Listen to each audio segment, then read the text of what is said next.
A cobbler's shop. Closed.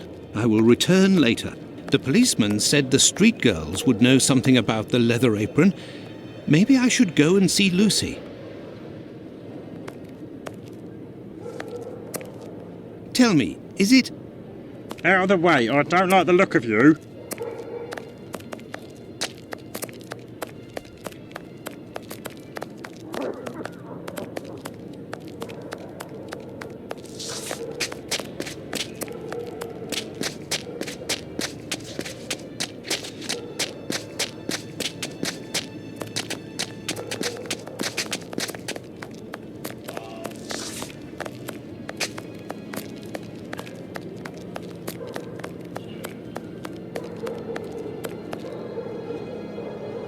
Oh, it's you. I'm coming. Dr. Watson, how are you? Well, and yourself? And how's your uncle? Oh, he sleeps a lot, but he doesn't seem to be suffering. Your medicine has worked wonders. Thank you again. It was the least I could do. I have come to see you about a certain leather apron. Have you heard of him? Oh, yes, of course. Terrible things are said about that man. Have you ever come across him? Goodness gracious, no. But I know that he has threatened and taken many girls in my situation. I don't know what more I can say, but Bella will be able to tell you some. Who is Bella? Bella Pullman. She's the landlady of the place where I could take you there if you like. Please do. It's me. It's Lucy. This gentleman would like to speak to Bella. It's the doctor who helped me. I must leave to return to my uncle. Thanks again.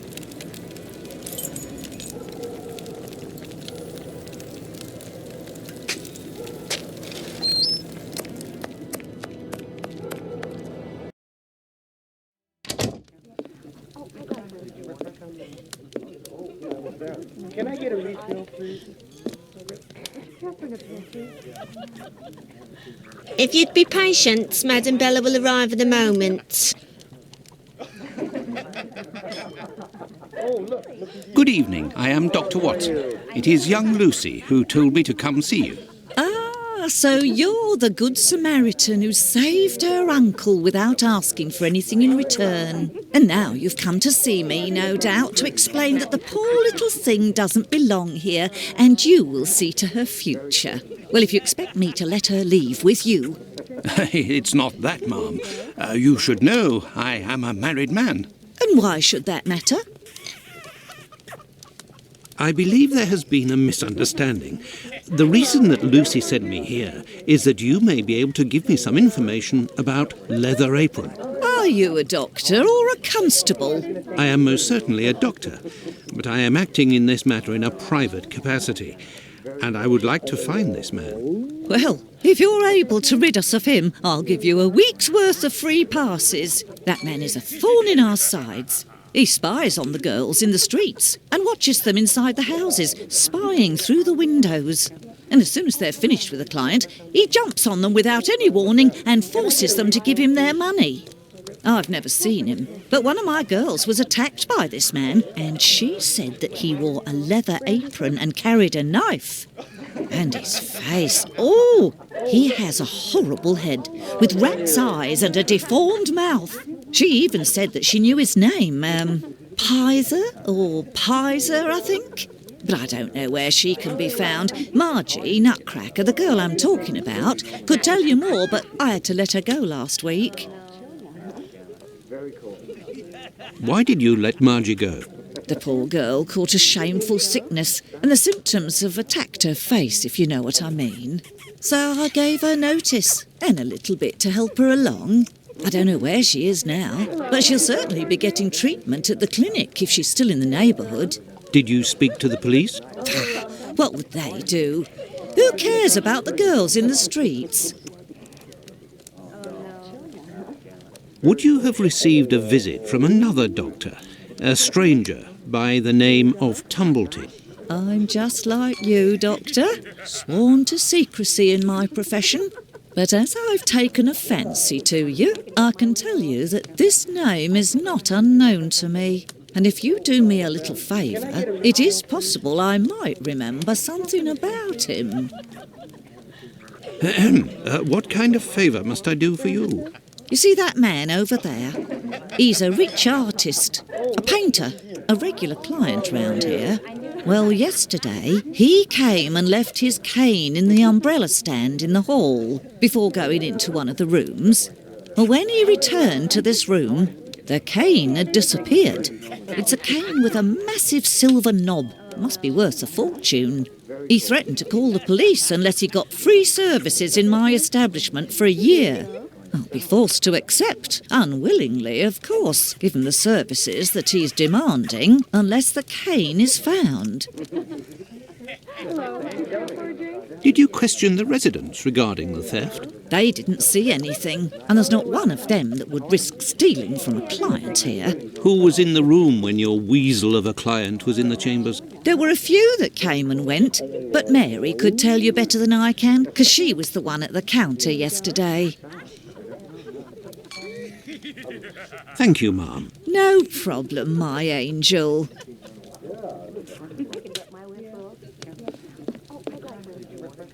What happened to this rug? Oh, it's when we got a coal yesterday. I asked the young man to fill the pail. Came back to put it down, but his feet were covered in soot and he made a black print.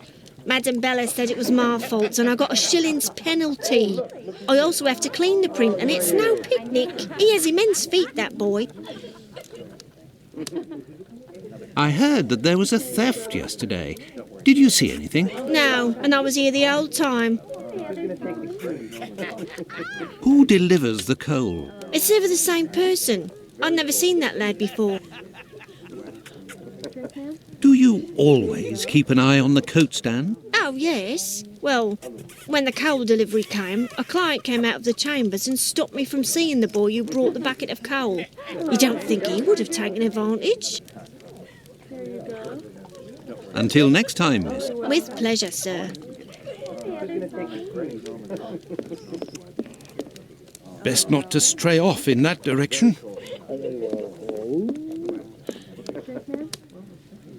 A large black footprint.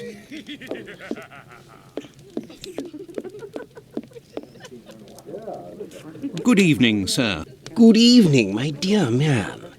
I was led to believe that you're a doctor. None of the residents of this establishment are among my patients, sir.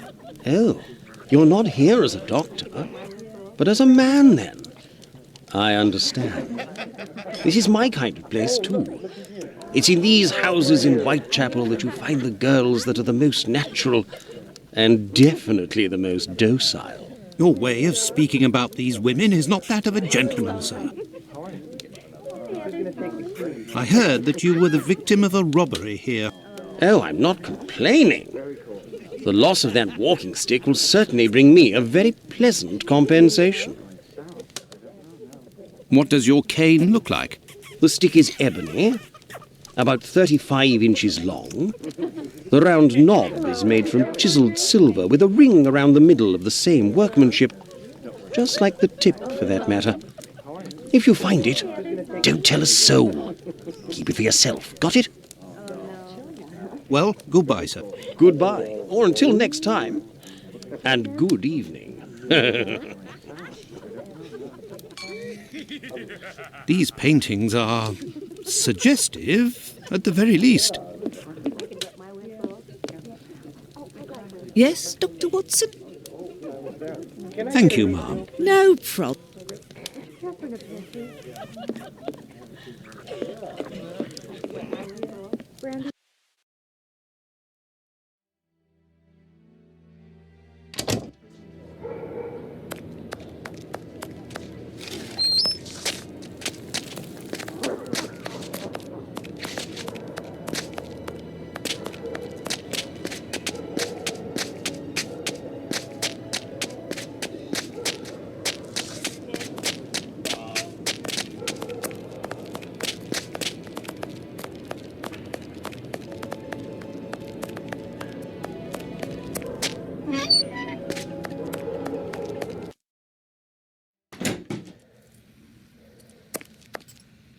These footprints are the same as those found on the rug at the brothel. Good evening, Doctor. My name is Dr. Watson. Pleased to meet you. Good evening. I am Dr. Gibbons. Likewise. I have come to see you about one of your patients. Margie goes by the nickname Nutcracker, who gets her prescription from the clinic. She's a lady of the night and is afflicted with a venereal disease. I know who you're talking about. Indeed, Margie has syphilis and is being treated with mercury. Do you have her address? No. And for your information, she left London for good 3 days ago. She felt threatened. Margie felt threatened? But by whom? I believe that Margie was particularly scared of a terrifying man who attacked her once. Did she say the name Pizer or Pyther? Unfortunately, she didn't give a name, but she described a man with shifty, rat-like eyes and a mouth twisted in a sinister grimace. Did Margie have any idea where this man who terrified her so much might be found? No, but she told me that another girl who'd been attacked like her had told her that this man worked in a cobbler's run by an old Israeli. Also, she saw him again last week, the night of the big fire. She told of going to see the fire like most everyone else in the area. While there, she recognised her attacker in the crowds gathered at the warehouses. There was no mistaking a face like that, she said. She kept an eye on the man the whole time the firemen were working in order to avoid him. Pardon me, Doctor, but who made the large black footprints there near the beds? The brother of one of my patients. The poor thing had a leg amputated after colliding with a carriage. We arranged to find her a prosthesis. Prostheses are very expensive. How did this man pay? He told me that one of his uncles gave him a walking stick with a chiselled silver knob. I agreed to accept this knob in exchange for a simple prosthesis with harness. But this object is of great value, and I could finance 6 other prostheses by selling it on Petticoat Lane. Doctor, I have reason to believe that the silver knob that you possess is from a cane that was stolen by the man who brought it to you, and I believe I know to whom it belongs. That's what I was worried about. The story of the uncle seemed a little strange. Nevertheless, you must have proof of what you claim. I will show you all of the knobs that we have here. If you find the knob that the young man gave me, I will believe you. So be it, but something is bothering me. I will need a complete cane, not just a knob. Don't worry, dear chap, build one. I can loan you some tools. Make use of the odds and ends in my cupboard. It'll help get rid of it. Well, I shall try. I will have to remember the description that Sickert gave. Goodbye, Dr. Gibbons. Until we meet again, my dear colleague.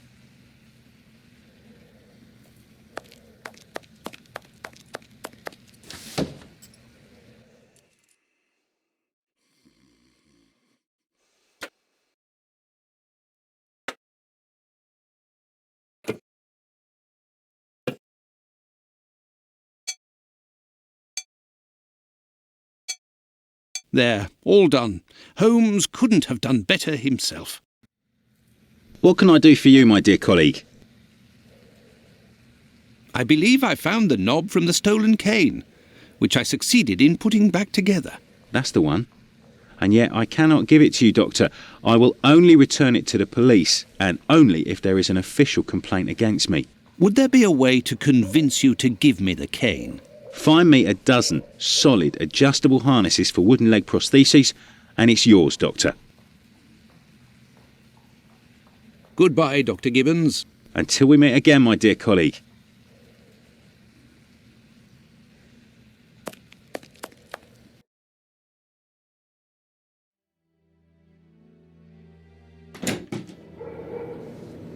This interview with the doctor revealed an important fact. Leather Apron could not be the Bucks Row murderer. According to Margie, the villain passed most of the night of the crime at the fire. He could not have been at the scene of the murder at the moment it was committed. He is, nonetheless, a dangerous character.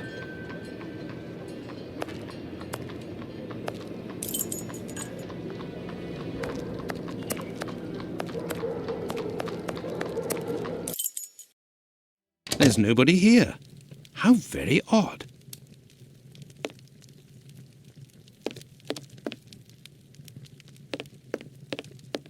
I say, these things look like harnesses. Oh my, they are noisy. Good evening, sir. Pardon the interruption. The door was open. I didn't think that I would find anyone working at this hour. Good evening, sir. I didn't hear you come in. Say, those things that made noise, they are really harnesses, aren't they? Yes, horse harnesses. But I must tell you, sir, that the store is normally closed at this hour. That is why I've asked you to return tomorrow. I didn't come about my shoes. I came to speak of a cobbler, perhaps one of your former employees? A man with very particular habits. You aren't with the police by any chance? I'm sorry, but I do not want to speak of anything but shoes with you. I am not a policeman. I am Dr. Watson.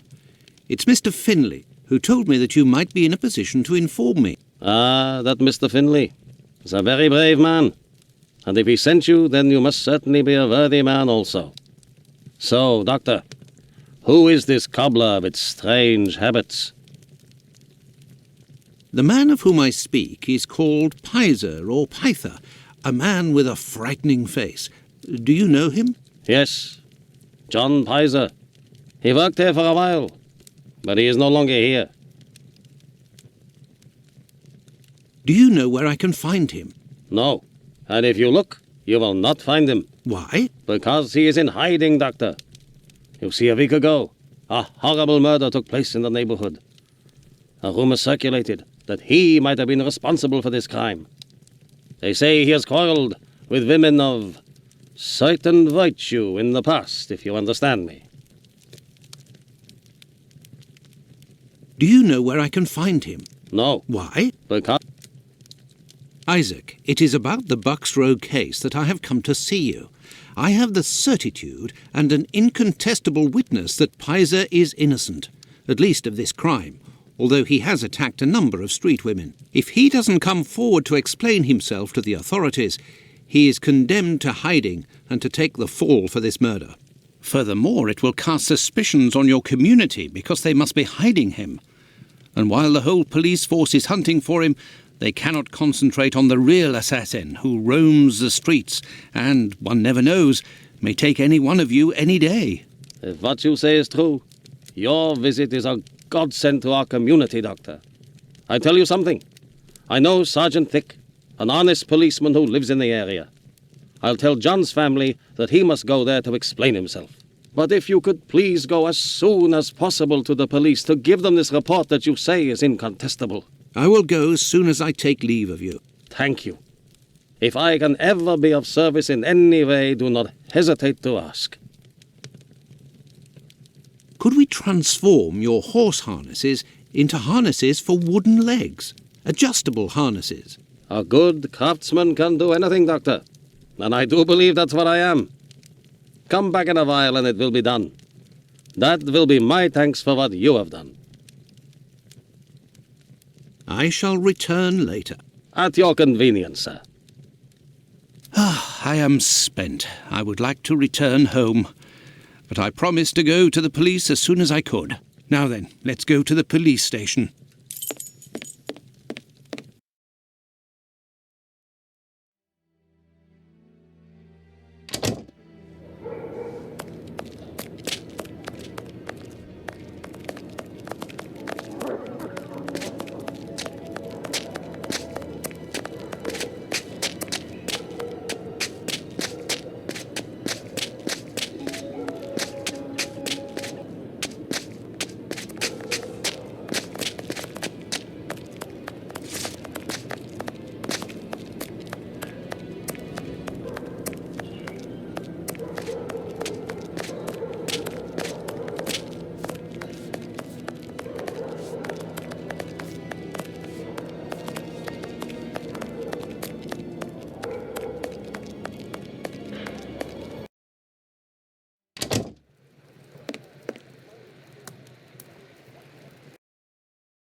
Will you? Yes.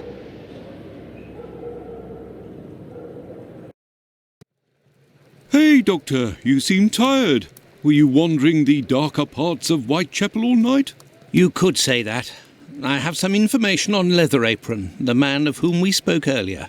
Do you know where he is? No, but I can clear him of the Bucks Row crime. A witness proved him totally innocent. Oh, Watson, is it only now, after many hours of walking, that you decide to pass on the important message that Inspector Aberline is waiting for? But, no. But what are you doing here, Holmes? I was worried, Watson, and with good reason it would appear. Go give the message to this policeman and let's go home. Nobody appreciates me hanging around here, you know, and it's freezing cold. Ah, Creddle, none too soon. You will take the testimony of this. No, you continue with your duty shift. I must find Chandler in Ambury Street. He's struck again. Who? The murderer, the Bucks Row assassin. Hanbury Street. Let's go, Watson. We have no time to lose.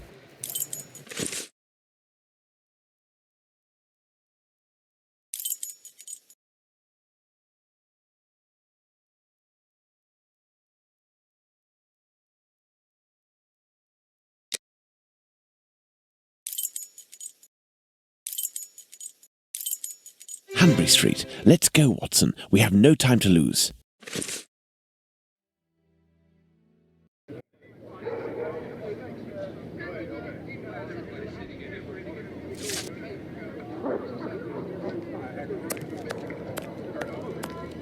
You can go in, Mr. Holmes. She's there. We didn't touch a thing.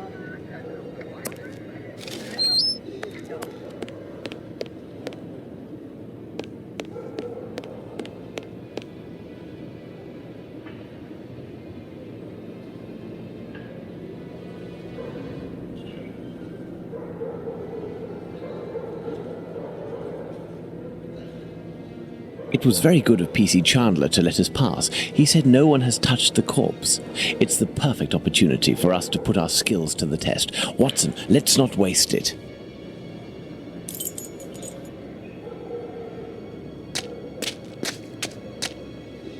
This apron is soaked with water and has left a clear mark on the ground.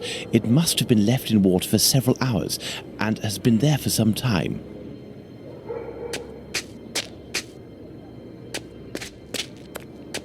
What a stench! Nobody is hiding inside. I have nothing to ask. This fence separates the courtyard from the neighbours, 27 Hanbury Street.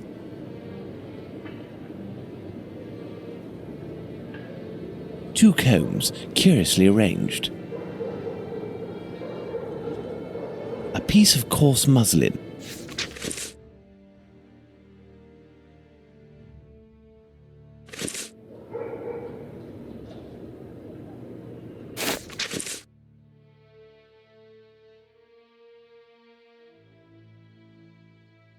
A torn envelope. It smells of rubbing alcohol.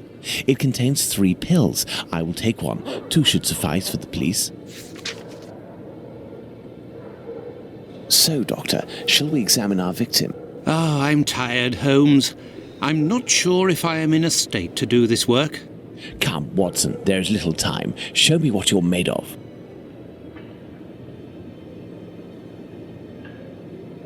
Oh, my God. Pray, Watson, pull yourself together. Can you establish the time of the crime? The extremities of the corpse are cold and rigor mortis is beginning to set in. I would say that the murder was committed over 2 hours ago, before 4:30 a.m.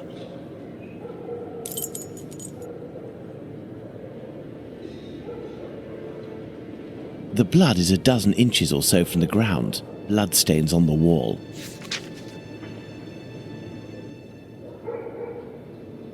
Now, let's look at the stomach, or at least what remains of it.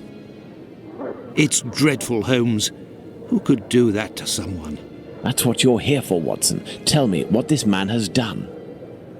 The stomach has been entirely opened and... oh, my God! A number of organs have been removed. So, you're telling me that the organs were removed, Watson. They weren't ripped out. Not at all, Holmes. On the contrary, this is clearly the work of an expert. I couldn't have done any better myself. And the uterus is missing.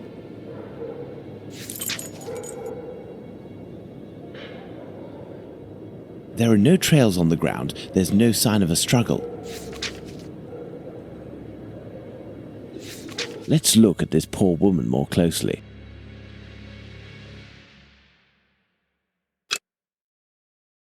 Look at her neck. What can you tell me? There are 2 incisions. A bruise. The tongue is swollen.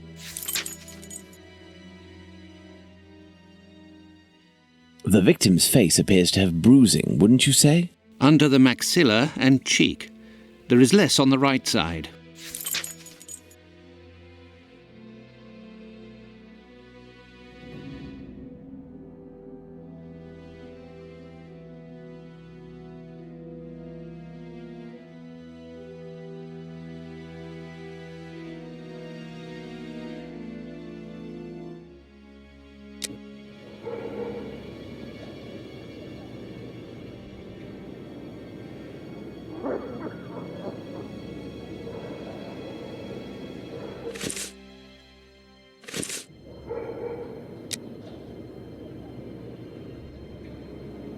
What are we doing, Holmes?